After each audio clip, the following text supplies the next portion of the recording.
လူခင်ဗျာပုံစံကတော်တော်လေးကိုဟန်ဆောင်ကောင်းမျက်လုံးကယူဝေဝေနဲ့မူချင်းရောက်ဆောင်နေတဲ့လူအိုဟောင်းအပြောကတော့ဟုံလို့အလောက်ကတော့ကြောင်တောင်တောင်ယူချင်းရောက်ဆောင်ပြီးအခွင့်အရေးကိုချောင်းမသိရင်တော့ဟုတ်ပဲမူနေတာလားယူနေတာလားတကယ်တမ်းချွေးကြည့်လိုက်ရင်ခင်ဗျားစားမလားမဟုတ်တာတွေရှောက်လို့ပြီးဟန်ဆောင်မနေနဲ့တော့အမှန်တရားကခင်ဗျားမျက်မှထင်သားပေါ်နေရောညောင်ညောင်ညောင်ညောင်အရက်သမားညောင်ညောင်မူချင်းရောက်ဆောင်ယူချင်းရောက်ဆောင်ယူချင်းရောက်ဆောင်ချီးကျွေးရင်တော့စားမှာမဟုတ်ပဲနဲ့တကယ်တမ်းကျတော့ကြောင်ချီးပဲကြောင်ချီးပဲပြောပြောနဲ့နဲ့စောနေတဲ့ကြောင်ချီးပဲ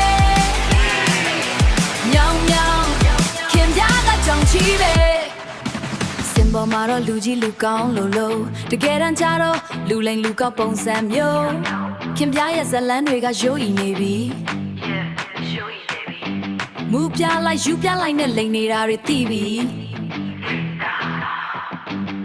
နန်းကတော့တော်တော်ဆိုးတဲ့ခင်ဗျားရဲ့လောက်ရက်တွေကြောင်ချီထက်တောင်နန်းနေသေးတဲ့ခင်ဗျားရဲ့စရိုက်တွေညောင်ညောင်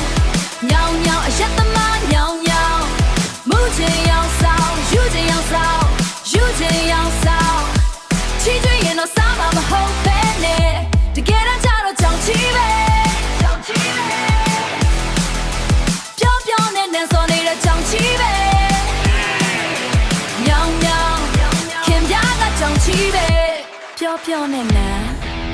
ခင်ဗျားဆိုင်ကကြောင်ချီလို့ပဲနဲ့ညောင်ညောင်ညောင်ညောင်ယူချင်းရောက်ဆောင်မနေတော့ယူချင်းရောက်ဆောင်မနေနဲ့တော့